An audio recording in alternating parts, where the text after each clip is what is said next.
नमस्कार, news plus के खास प्रोग्राम दीपोत्सव में आप सभी दर्शकों का स्वागत है। मैं हूं आपके साथ नेहा।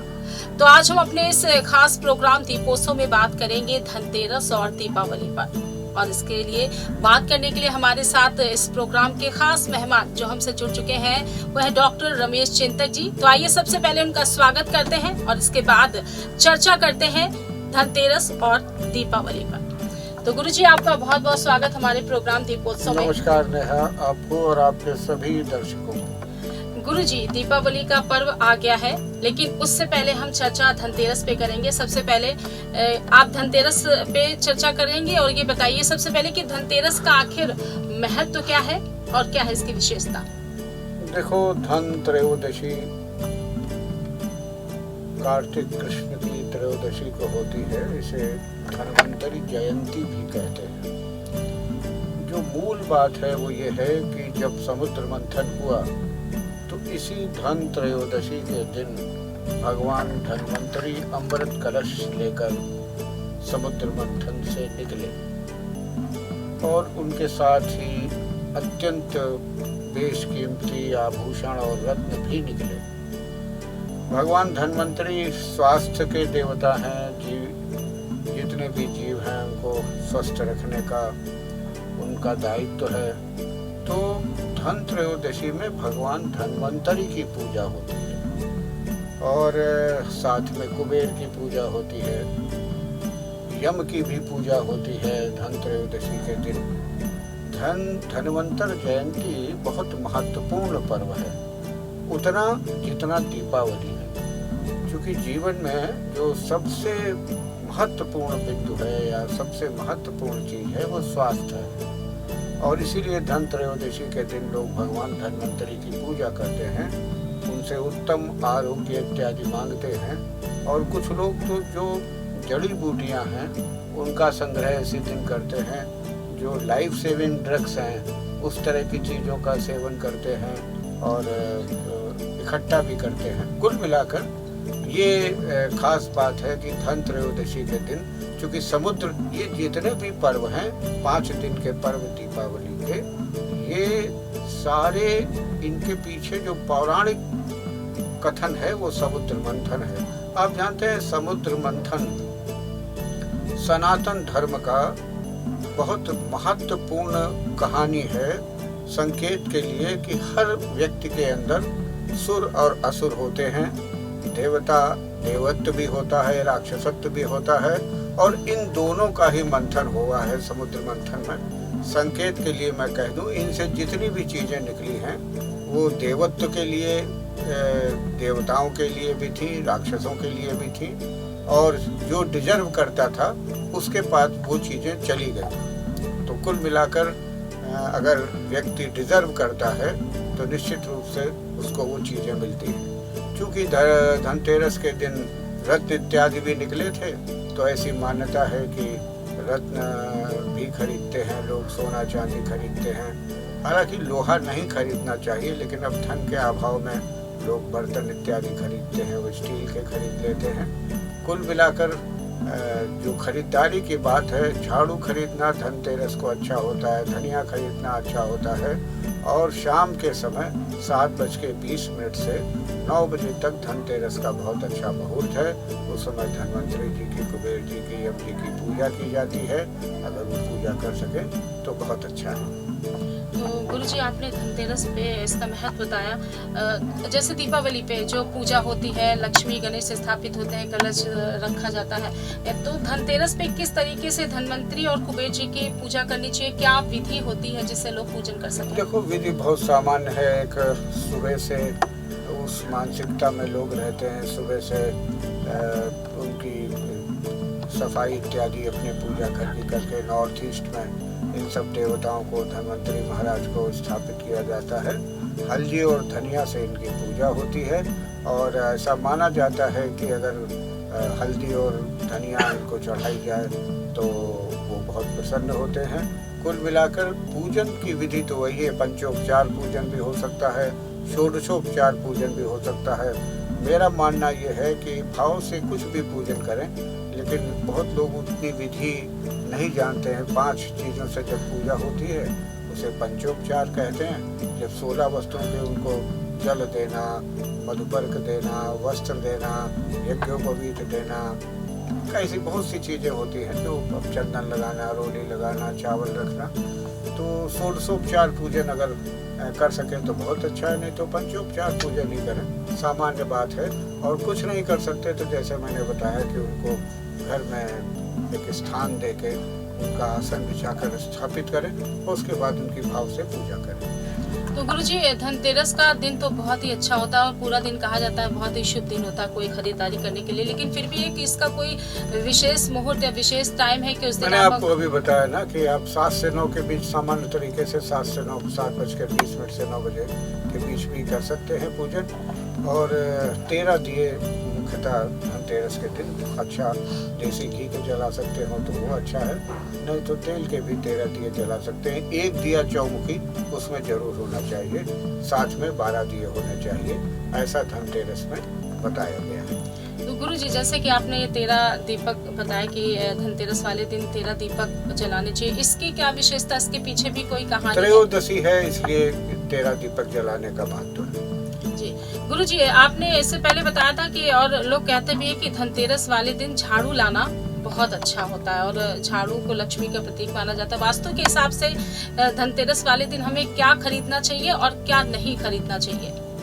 देखो, स्टील के बर्तन जो लोग खरीदते हैं, चूंकि कुछ बर्तन खरीदने होते हैं, कुछ अपने भंडार में वृद्धि करनी होती है, तो वृद्धि के हिसाब से वो खरीद लेते हैं लोग। अब तो मैं देखता हूँ कि ज़्यादातर लोग जिनकी क्षमता नहीं है सोना चांदी इत्यादि लेने की, मेरा मानना ये है कि स्टील से बचे, तांबे के, कांसे के, पीतल के बर्तन अगर खरीद लें तो वो ज़्यादा अच्छा है, क्योंकि लोहा खरीदना धनतेरस के दिन वो वर्जित है। इसलिए ऐसा मैं कह रहा हूँ कि अगर वो स्टील के बर्तन ले रहे हैं तो उसकी जगह पीतल के, तांबे के और कांसे के बर्तन ले लें, वो ज़्यादा महत्वपूर्ण है, अच्छा है। जहाँ तक झाड़ू की बात है तो झाड़ू लोग इसलिए खरीदते हैं कि लक्ष्मी जी का प्रतीक है, और इस बार तो धनतेरस को तमाम वाहन इत्यादि लोग निकाल ही रहे हैं।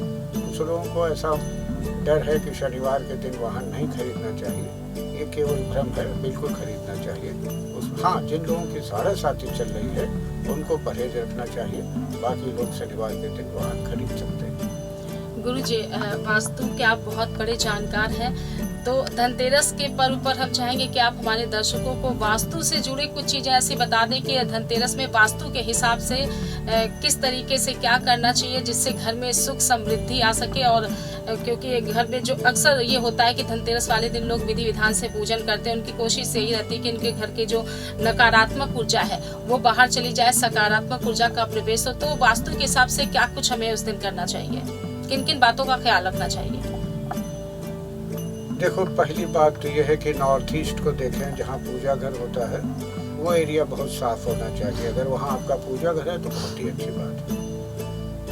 हालांकि ये बड़ा कॉम्प्लिकेटेड है कि कम समय में आपको पूरी तरह से उसको वास्तु की बातें बता सकूं। एक बात निश्चित है कि आपके घर में वास्तु ठीक है या नहीं ठीक है, कुछ भी है, अगर आप धूनी देते हैं तो उससे निश्चित रूप से वास्तु ठीक होता है और पॉजिटिव एनर्जी क्रिएट होती है।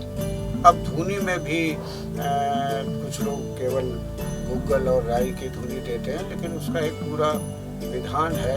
कुछ जड़ी बूटियां हैं, जैसे सुगंध बाला है, सुगंध कोकिला है, नागर मोथा, नाग केसर, जटामासी, माल कांगड़ी, चंदन का बुरादा, लौंग, इलायची, पंचमेवा, ये सब चीज़ें ऐसी हैं कि अगर इनकी धूनी दी जाए तो निश्चित रूप से ये व्यवहारिक तथ्य है और ये अनुभव में आया है कि घर की समस्त नकारात्मक ऊर्जा समाप्त होती है, सकारात्मक ऊर्जा बनी रहती है। गुरुजी, ये तो थी धनतेरस के पे चर्चा जो हमने की, आपने इसकी विशेषता बताई और पूजन विधि बताई। और अब बात करते हैं दीपावली। लेकिन दीपावली के ठीक एक दिन पहले नरक चौदस पड़ता है, उसकी क्या विशेषता है, उसमें हमें किस तरीके से क्या करना चाहिए, किन किन बातों का पूरा ख्याल रखना चाहिए, और इसके पीछे क्या महत्व है कि दीपावली के ठीक एक दिन पहले नरक चतुर्दशी मनाई जाती है? देखो, नरक चतुर्दशी तो इसलिए मनाई जाती है कि नरकासुर नाम का जो राक्षस था उसका वध भगवान कृष्ण ने किया था और वो 16,100 स्त्रियों को कैद किए हुए था। इसी दिन वो मुक्त कराई गई, इसलिए नरक चतुर्दशी मनाई जाती है। और ये इसलिए दीपावली जैसा ही ये 5 दिन बहुत महत्वपूर्ण होते हैं। ये पर्व भी दीपावली जैसा ही है। सुबह सुबह अभ्यंग स्नान होता है, यानी सूर्योदय के पहले लोग स्नान करते हैं, उपटन लगाते हैं। ऐसा कहते हैं कि इस दिन सुगंधित उपटन लगाने से वर्ष भर की चेहरे की, शरीर की कांति बनी रहती है। तो इसलिए नरक चतुर्दशी का ये भी महत्व है। शाम को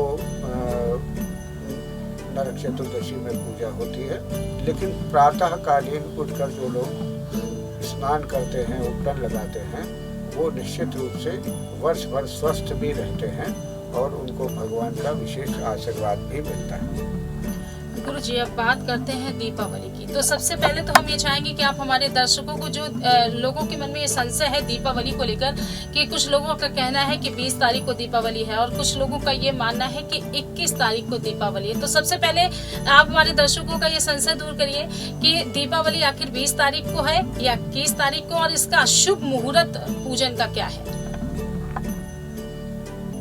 देखो नेहा, जो महत्वपूर्ण बात है वो ये है कि दीपावली अमावस्या के दिन ही होती है। दीपावली का शुभ मुहूर्त प्रदोष काल से ही प्रारंभ होता है। तो 2 बातें निश्चित होनी चाहिए कि जिस दिन प्रदोष काल में अमावस्या हो उस दिन दीपावली का शुभ मुहूर्त आता है। अब दीपावली वाले दिन जो अमावस्या होती है, जो वो रात है, वो विशेष रात्रि है। इसीलिए जब शाम हो जाती है उसी समय पूजन किया जाता है। उसी समय दीपमाला की भी पूजा होती है। लक्ष्मी जी की, महालक्ष्मी के पूजन का मुहूर्त होता है। वो शाम को 7 बजे प्रारंभ होता है, 7:08 पर। और ये जो मुहूर्त है वो 8:18 तक विशेष है। कई मुहूर्त हैं, वृष लग्न भी मुहूर्त है, प्रदोष काल भी मुहूर्त है। इसमें जो है रात्रि का भी, निशीत काल की पूजा है, फिर महानिशी पूजा है, कई पूजन है ऐसे हैं। लेकिन सामान्य लोगों के लिए 7:08 से 8:18 का जो मुहूर्त है वो दीपावली का सबसे अच्छा 20 तारीख को मुहूर्त है। गुरुजी, तो ये तो आपने मुहूर्त की बात बताई, और अब बात करते हैं दीपावली के पूजन विधि की, जो आप विस्तार से हमारे दर्शकों को बताएं कि पूजन विधि क्या होनी चाहिए, किस तरीके से माता लक्ष्मी और गणेश जी की पूजा करनी चाहिए और किस दिशा में स्थापित करनी चाहिए मूर्तियाँ।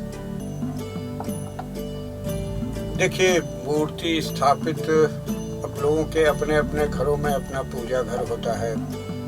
लक्ष्मी जी को वस्त्र इत्यादि, उनके आसन इत्यादि को पहले साफ सुथरा करें, फिर आसन इत्यादि बिछाएं, फिर चावल की ढेरी, या अगर कुछ नहीं उतने संभव हो पाता है तो गेहूं की ढेरी लगा दें, उस पर उनको स्थापित किया जाता है। यानी आसन के बाद उस ढेरी पे उनको स्थापित किया जाता है। एक बात ध्यान रखना, अन्न जो है वही मुख्य रूप से जो हमारे जीवन को चलाता है, उसके पूजन का महत्व है। यहाँ भी हर पर्व में, इसलिए होली में भी नया अन्न आ जाता है और यहाँ भी नया धान्य आ जाता है। गुरुजी, सबसे पहले आप हमारे दर्शकों को दीपावली का जो महत्व होता है उसके बारे में संपूर्ण जानकारी देते हैं। देखो, दीपावली सनातन धर्म का बहुत महत्वपूर्ण पर्व है और पूरे देश में मनाया जाता है। अगर वैसे देखें तो शास्त्रों में इसे काल रात्रि कहा है।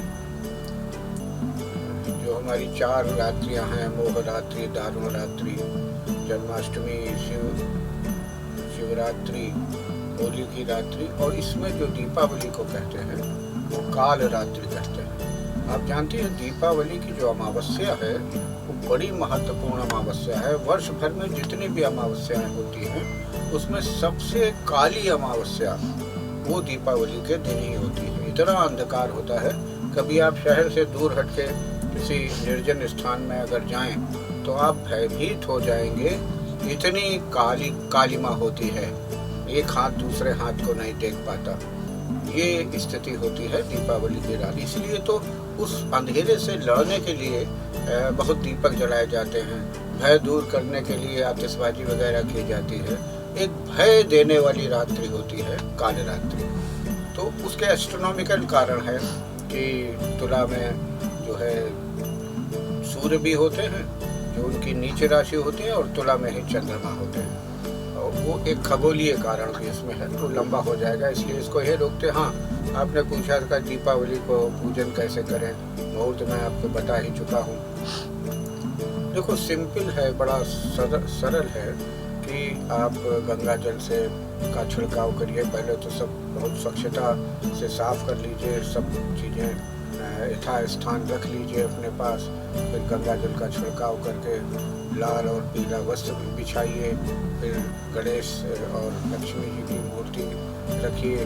फिर सरस्वती की और कुबेर की और गंगा जी की मूर्ति या चित्र जो भी हो वो रखिए। उसके बाद गणेश जी को से प्रारंभ कीजिए। उनको रोली, चावल, चंदन, मोदक इत्यादि का भोग लगाइए, दूर्वा चढ़ाइए।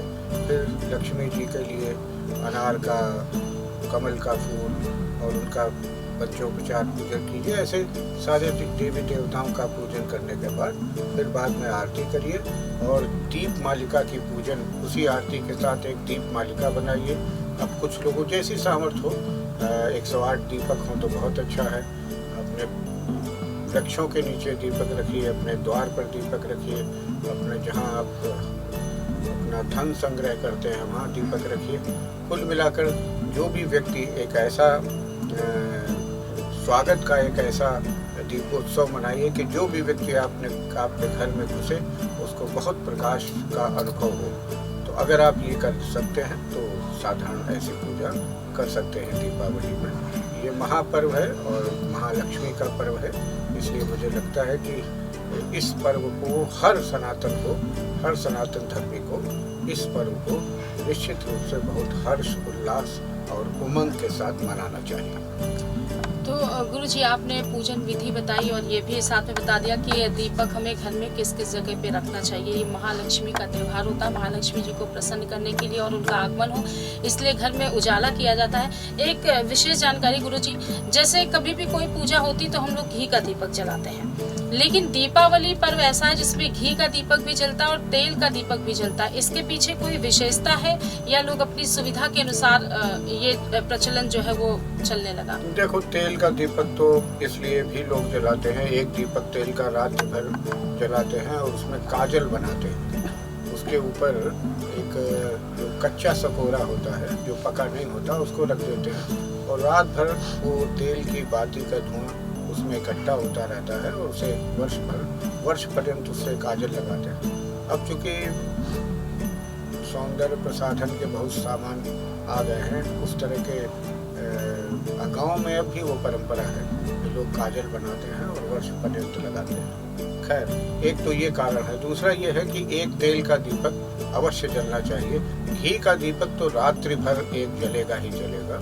और मैं उसमें ये भी कहूँगा कि उस दीपक को, जो घी का दीपक जलेगा, उसको चारों तरफ से फूलों से बहुत अच्छे ढंग से सजाना चाहिए, क्योंकि दीपक की जो ज्योति है वही ऊर्जा है और वही अंधकार का नाश भी करती है और जीवन में ऊर्जा भी देती है। तो महालक्ष्मी को प्रसन्न करने के लिए एक घी का दीपक रात्रि भर जलना चाहिए।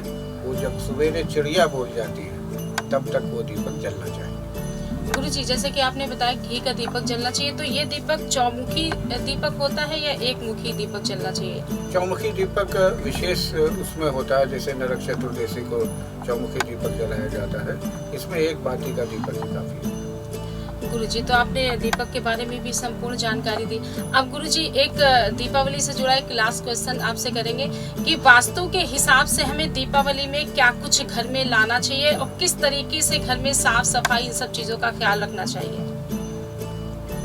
देखो, स्वच्छता तो पहली शर्त है। स्वच्छ पूरे घर में दीपावली के दिन तो इसलिए सफाई की जाती है कि महालक्ष्मी का प्रवेश होगा, तो उन्हें कहीं भी अगर गंदगी दिखाई पड़ती है तो उनकी छाया में दरिद्रता रहती है। तो फिर दरिद्रता का प्रवेश हो जाता है। इसलिए बहुत सावधानी से सफाई करना चाहिए। अपने घर का प्रवेश द्वार तो विशेष रूप से रंगोली इत्यादि लोग बनाते हैं। स्वागत के कुछ लोग तोरण बनाते हैं या तोरण लगाते हैं, रंगोली बनाते हैं, कुछ इस तरह की बातें करते हैं जिससे लगे कि हाँ किसी की प्रतीक्षा हो रही है। असल में क्या हुआ है कि अब भाव की आवश्यकता है। अगर आप मन से शाम से ही प्रदोष काल से ही महालक्ष्मी की प्रतीक्षा करने लगें और रात्रि भर अगर आप सोए नहीं, रात्रि भर उनकी प्रतीक्षा करें भाव से ही, तो निश्चित रूप से मुझे लगता है कि वर्ष पर्यंत आपके घर में धन धान्य की कमी नहीं रहेगी। तो गुरु जी एक बार चलते चलते फिर से हम चाहेंगे कि आप हमारे दर्शकों को जो दीपावली का शुभ मुहूर्त है पूजन का वो बताएं और दीपावली पे आप क्या संदेश देना चाहते हैं हमारे दर्शकों को, एक बार उनसे रूबरू हो जाए। तारीख को 7:08 से 20 यानी 8:10 के बीच का जो समय है वो बहुत अच्छा समय है। उस समय आप पूजन कर, दिन में भी मुहूर्त हैं, रात्रि में भी मुहूर्त हैं, लेकिन गृहस्थों के लिए सबसे अच्छा मुहूर्त है, इस समय पूजा कर सकते हैं। तो गुरुजी आपका बहुत बहुत धन्यवाद, आपने हमारे दर्शकों को संपूर्ण जानकारी प्रदान की और अब तो सभी को पता चल गया होगा जो लोगों के मन में संशय थी दीपावली के पर्व को लेकर के 20 तारीख को है या 21 तारीख को है और जो पूजन का समय है वो भी गुरुजी ने बताया। फिलहाल आज के लिए इतना ही, नमस्कार।